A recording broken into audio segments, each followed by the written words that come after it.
I'm Greg Zanis with DreamCar123.com. And if you're viewing us on YouTube, please subscribe to our videos because we'll be making very many more in the future.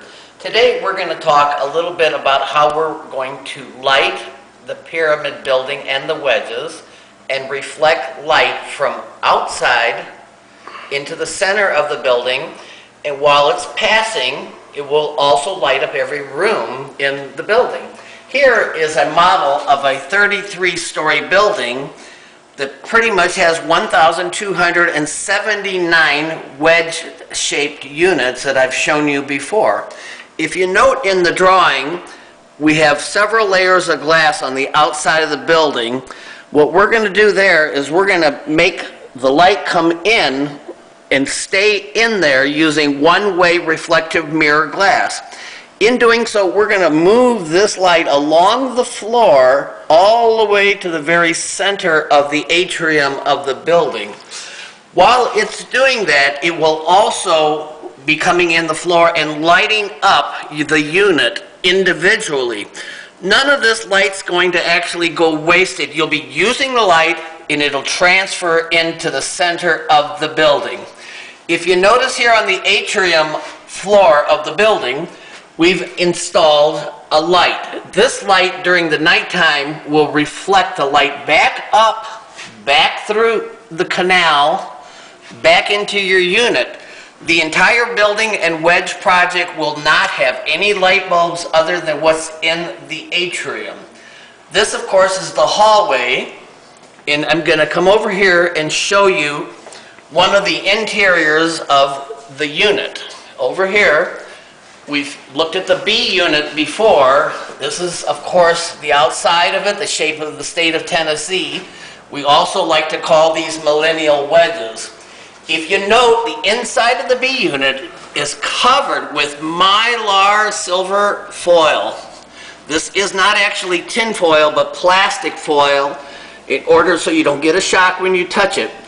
This unit is upside down, but what you notice is light emitting from the floor and reflecting all the way around.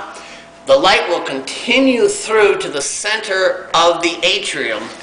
If you look at this unit here, you can see the light actually going through the floor and going all the way across and into the center unit.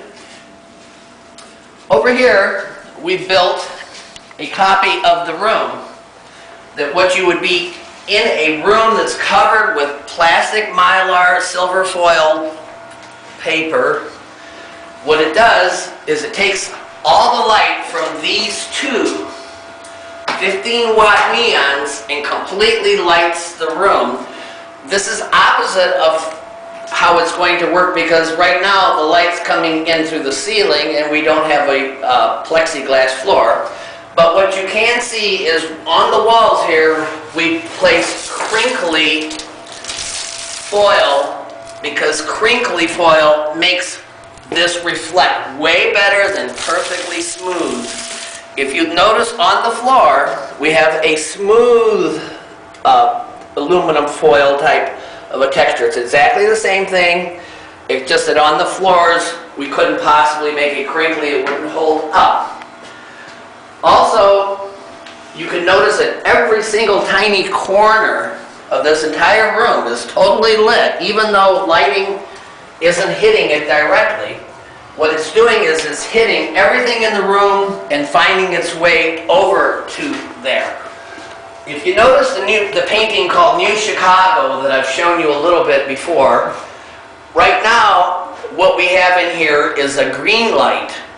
We also believe that in the future, we're going to be able to prove that with red light, you're going to make you age faster, and we believe that once you're in the proper lighting environment, you won't be aging as much. We do believe that people that live closer to the equator have more wrinkles in their faces, and they're taking a harsh beating with the red light, red infrared light. And this project here is very, very advanced. I'm trying to show you again with the tinfoil how we can completely have an energy-free lighting system using the sun during the daytime. All office buildings could work on this premise where they don't use any more fluorescent lights in the ceiling. I'm an advocate against fluorescent lights. I believe they put out mercury.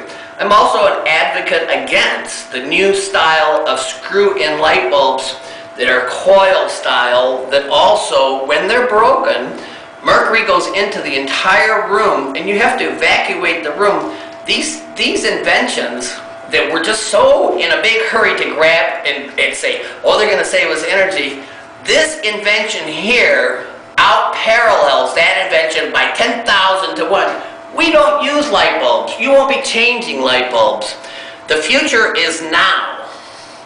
And we need you to get on board and come and take a look at this project. We're very excited about the up-and-coming videos that we'll be showing you explaining each of the 1,279 units. And this is Greg Zandis, along with my son Chris and Gregory Zandis. We're the inventors of DreamCar123.com. Thank you. Is that too long?